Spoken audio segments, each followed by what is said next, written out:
Hey, hey, 1 2 1 2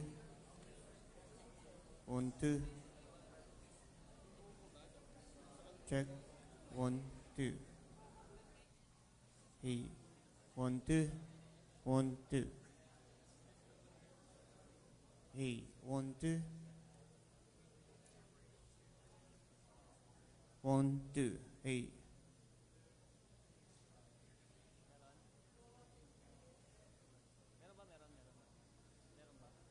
meron hey 1 2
Ang ganda daw.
Hello. Hello.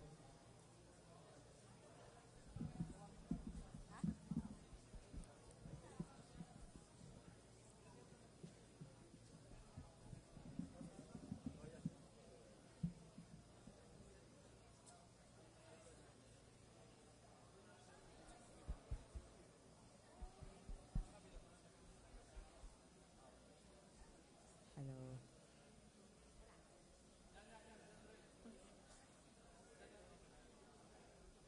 Hello.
Good afternoon, everyone. We'd like to ask all of you to take your seats and to settle down.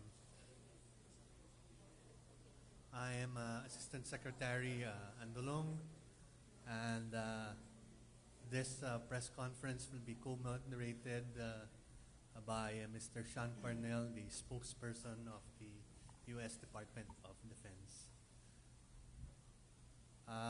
We will now have statements from our principals to be given first by Secretary Pete Hegseth, to be followed by Secretary Gilberto Teodoro Jr. Secretary Hegseth, sir. Thank you very much. Well, good afternoon. Mr. Secretary, thank you for an incredibly productive afternoon. We're really glad to be here in Manila with Secretary Teodoro on my first trip as the Secretary of Defense in the Indo-Pacific. You know this, the audience knows this, the United States has been fighting shoulder to shoulder with the Philippines since World War II. Our partnership not only continues today, but we are doubling down on that partnership.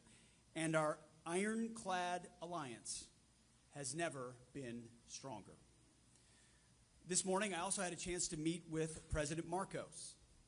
And Secretary Teodoro and I just had as I described, very productive discussion about how to not just continue, but accelerate the progress in U.S.-Philippines alliance. We agreed on the next steps to reestablish, and that's key, reestablish deterrence in the Indo-Pacific region. These efforts build on an ongoing $500 million commitment in foreign military financing and other security assistance to support the Philippines' military modernization. First, we agreed that the United States will deploy additional advanced capabilities to the Philippines. This includes using the Nemesis anti-ship missile system and highly capable unmanned surface vehicles in exercise Balikatan this April. These systems will enable U.S. forces and the armed forces of the Philippines to train together on using advanced capabilities to defend the Philippines' sovereignty.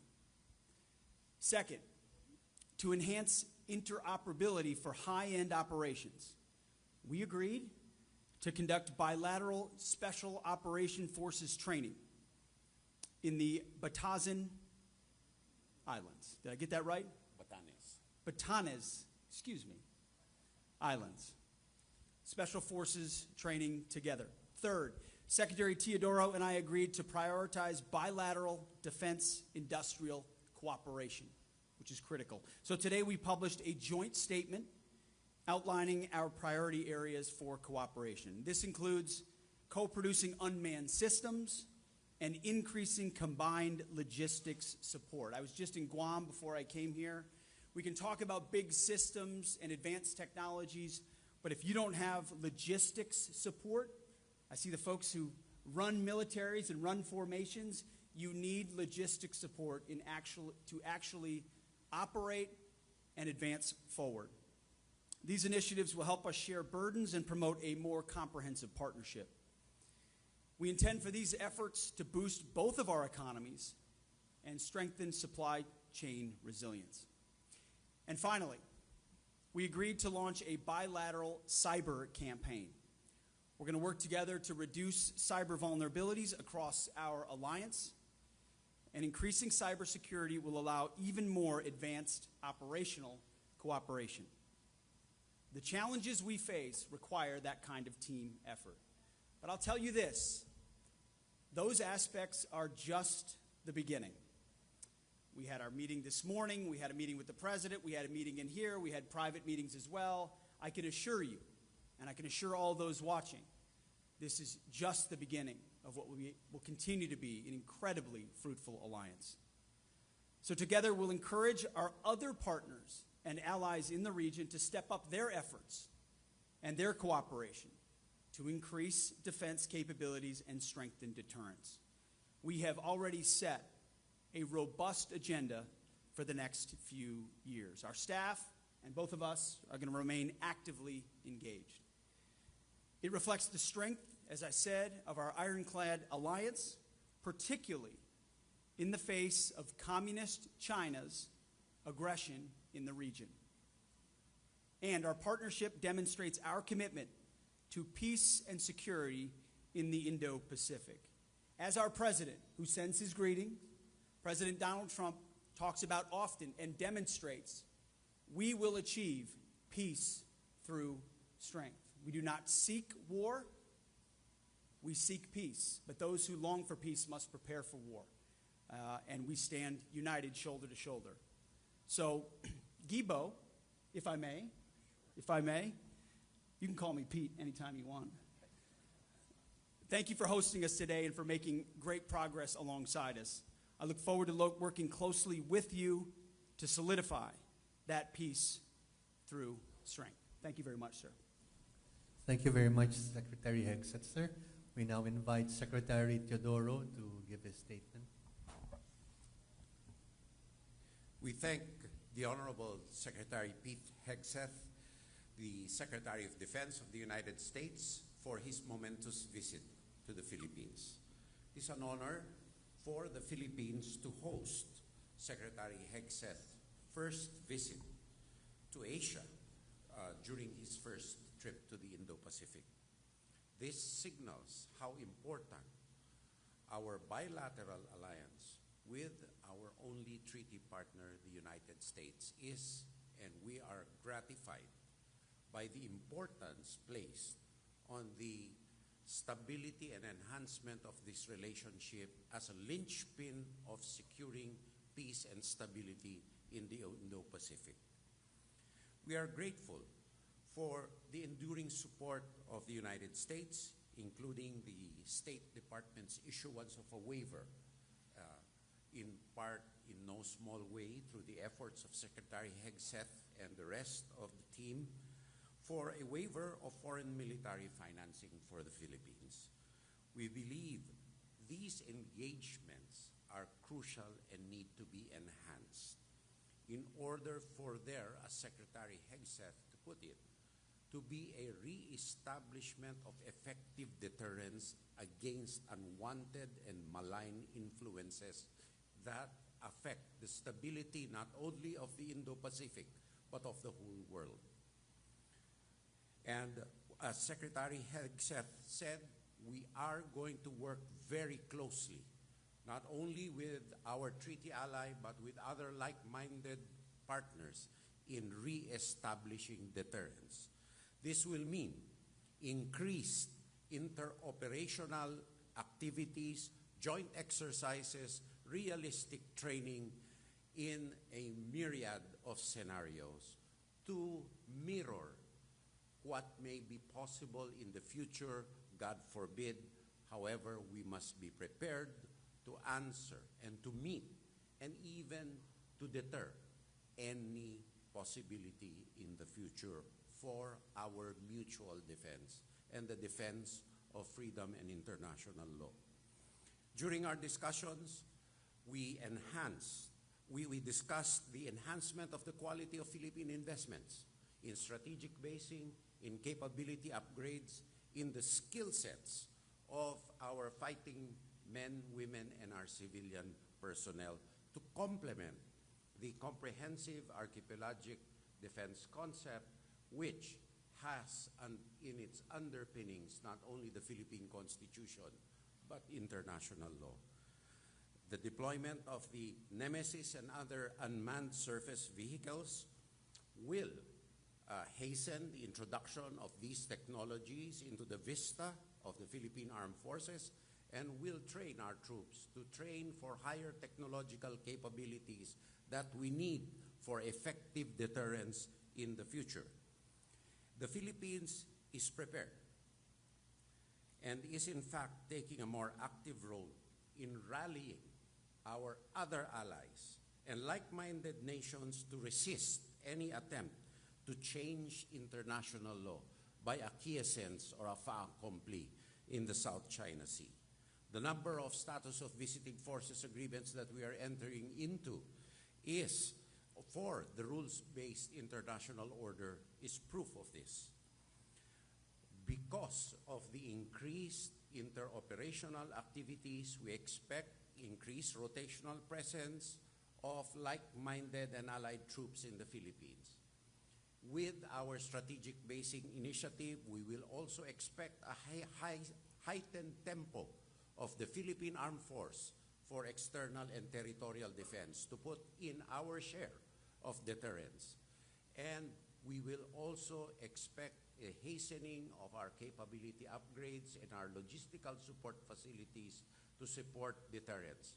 And deterrence comes also with synergy with humanitarian assistance and disaster response, because natural calamities hit us the hardest at this time, particularly in the Philippines, which is one of the most vulnerable countries in the world.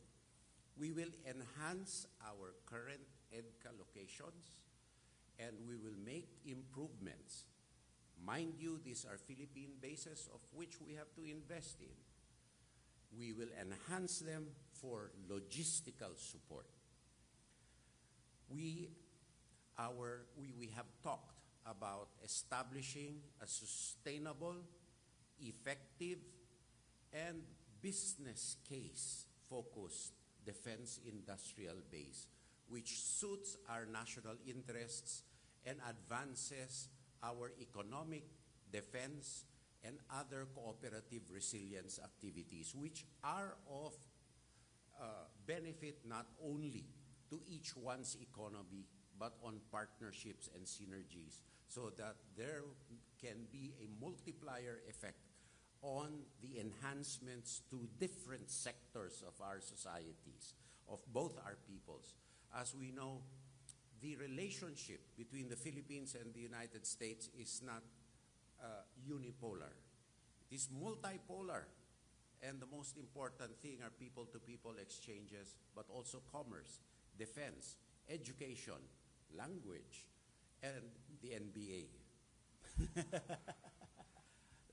This initiative will support the self-reliance defense program of the Philippines and other initiatives of the United States government. On cybersecurity cooperation, as rightly said by Secretary Hegseth, we need to work hand in hand to develop resilience and security of our cybersecurity networks. When we work in partnerships, we need to keep those flows of information secure. We need to keep our own operations secure. And we need to tap each other's expertise, best practices, and hardware in order to secure our cyber systems. And this is not a one-stop deal. It goes on and on as threats evolve. So therefore, we are firming up our shop for IT and for cyber to work hand in hand with our treaty partner for mutual resilience and enhancements. In closing, I would like to categorically state that what is at stake in our unilateral and bilateral activities is not merely the security of either the United States or of the Philippines. We are facing a common threat, which now is the overreach of the Communist Party of China. So the Indo-Pacific, the rule of international law, freedom of navigation, and individual personal freedoms are what are at stake here. Therefore, as President Marcos has stated, U.S. leadership is essential to the continuing peace and stability of the Indo-Pacific. We look forward to the outcomes on the working levels of what we have agreed to and discussed here during our meeting, especially as we mark this year the 80th anniversary next year of Philippine-U.S. ties in 2026. Once again, we are very thankful for the visit of Secretary Pete, who has not only built rapport with the Department of National Defense, but with the PT session with our troops, he has truly made his mark. Thank you for your visit, Secretary Pete. Thank you very much, Secretary Teodoro, sir. We will now begin our question and answer portion. I now invite our co-moderator this afternoon, Mr. Sean Parnell, DOD spokesperson, to call the name of the first journalist. Well, thank you, Bill from the Washington Times. Hi, Bill Gertz with the Washington Times. China is waging aggressive gray zone warfare in the South China Sea. Will the Trump administration order the Navy's 7th Fleet to provide a greater enduring naval presence in the South China Sea, considering the Biden administration failed to provide visible support there to a key U.S. ally, the Philippines? Well, Bill, it's a great question. You're right. What we're dealing with right now is many years of deferred maintenance, of weakness, that we need to reestablish strength and deterrence in multiple places around the globe, but pertinently today for this region. There was a lot of talk about shifting, a lot of talk about emphasis on the Indo-Pacific, a lot of talk about allies. What the Trump administration will do is deliver, is truly prioritize and shift this region of the world in a way that is unprecedented to match the threats of the future, with a recognition that for the 21st century to be a free century, America needs to stand alongside our allies and partners, shoulder to shoulder. Today it's the Philippines, tomorrow it's Japan, it will be Australia and South Korea and other nations in this part of the world, where together, by, with, and through, we will establish the deterrence necessary to prevent war. You mentioned the 7th Fleet. It's not my job to determine where the 7th Fleet goes. I defer to Admiral Paparo and his war plans, real war plans.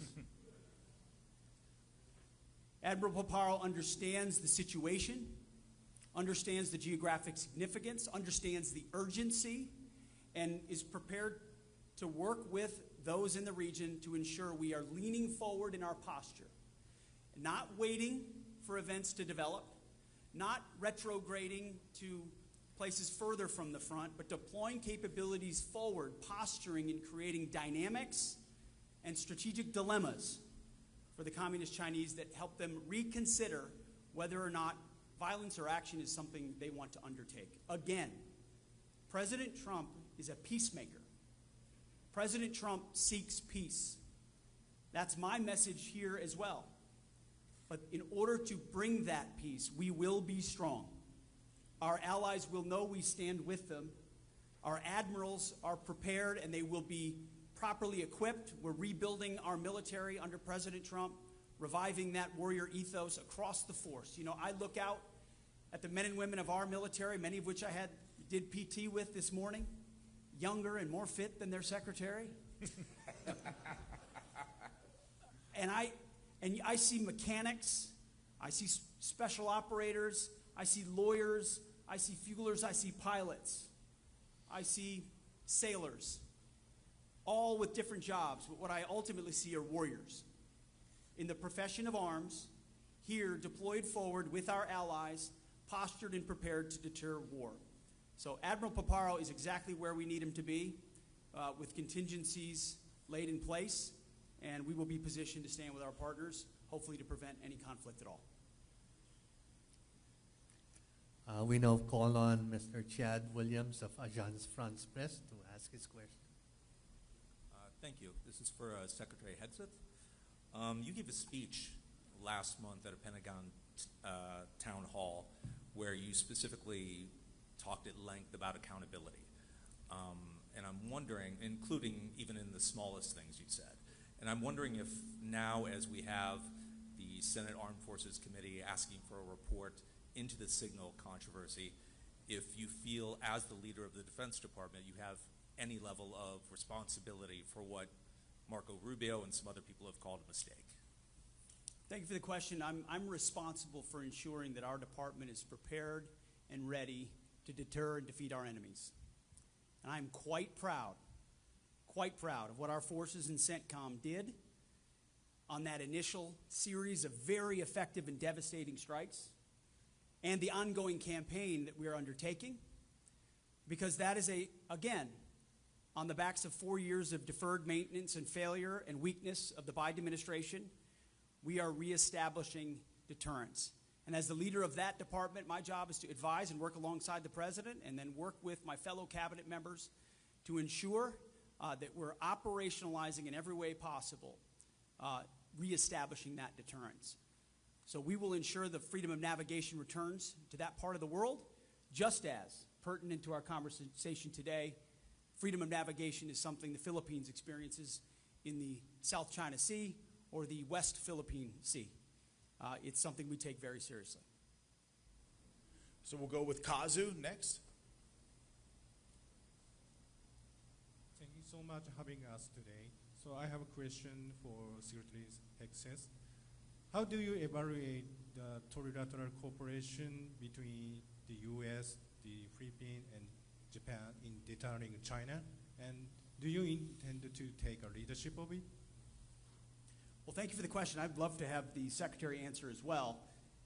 As he mentioned, this is not just country-to-country bilateral cooperation. This is trilateral. It's multilateral. The broader our alliance, the better. The more security cooperation, the better. The more interoperability, the better. The more contingencies, the better. Again, the more strategic dilemmas for our adversaries, the better. And so we're here in the Philippines to strengthen that partnership. We'll be in Japan to do the same. I believe as we speak, all three countries are sailing together right now in the region. So we have that kind of security cooperation happening right now with our navies at sea, sending those signals of cooperation. And I know President Trump values greatly the ability to bring together an alliance as opposed to just unilateral action, which is never as effective. But I would defer to the Secretary's thoughts as well. Well, thank you very much, Secretary Hegseth. The trilateral cooperation has been going at a very fast pace. As a matter of fact, we also, aside from the multilateral cooperative activity right now ongoing, Japan has just announced its inauguration of the Joint Operational Command under General Nagumo, which is at the operational level a result of our trilateral partnership. A lot of activities are ongoing, and we are merging and meshing these capabilities together with Australia at a speed which we have not seen in a long time. For the last question, we'll have JP Soriano of GMA News. Secretary Teodoro, Secretary Hegseth, welcome to Manila. Can you confirm the current status and estimated arrival date for the deployment of the mid-range capability Typhoon missile from the Indo-Pacific to the Philippines? And since Secretary Teodoro mentioned EDCA, Secretary Hegseth, how many more EDCA sites should Manila consider establishing in the Philippines, and how soon could that expansion take place?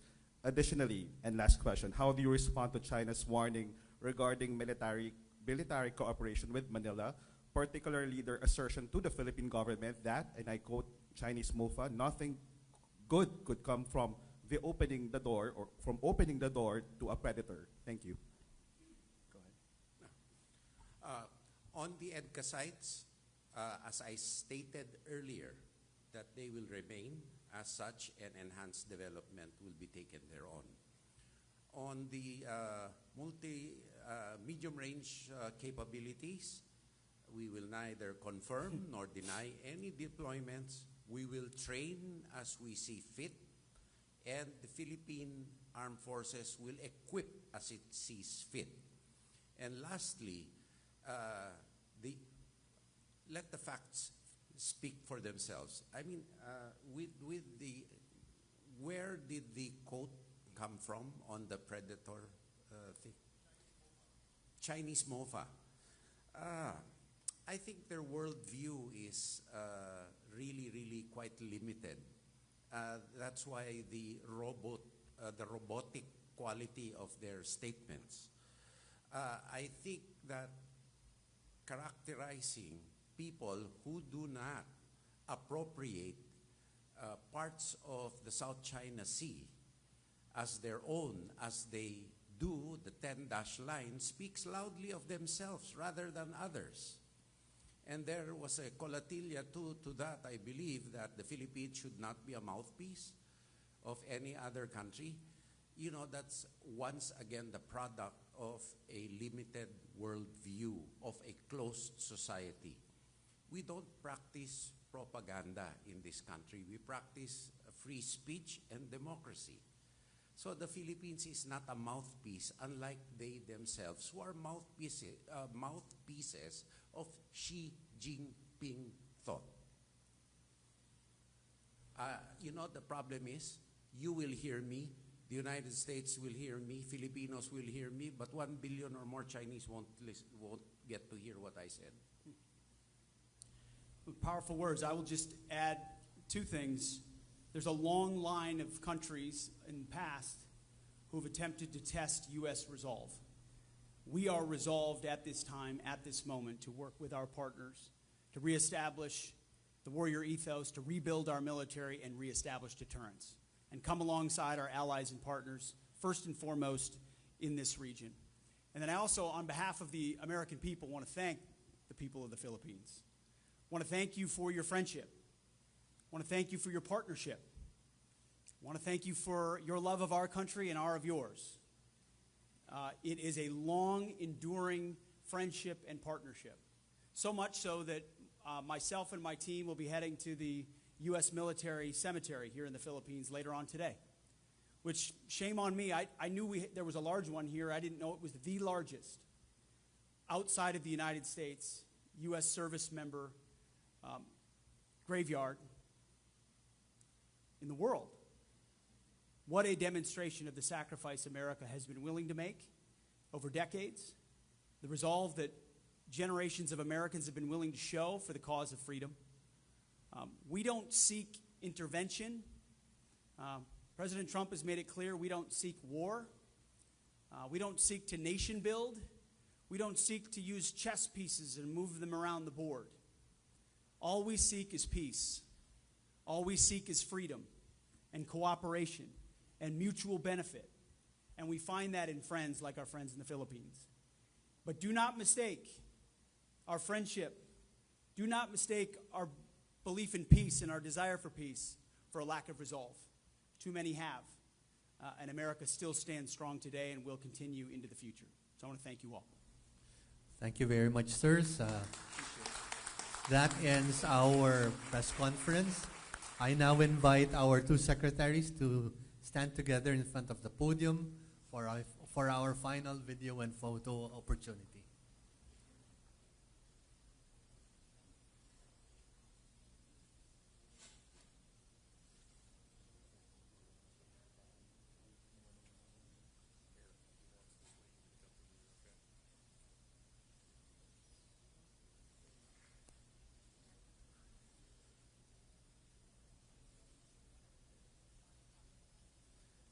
Thank you very much, sirs. I'd like to ask everyone to kindly stay in their seats until our two principals have left the venue, along with the entourages, please.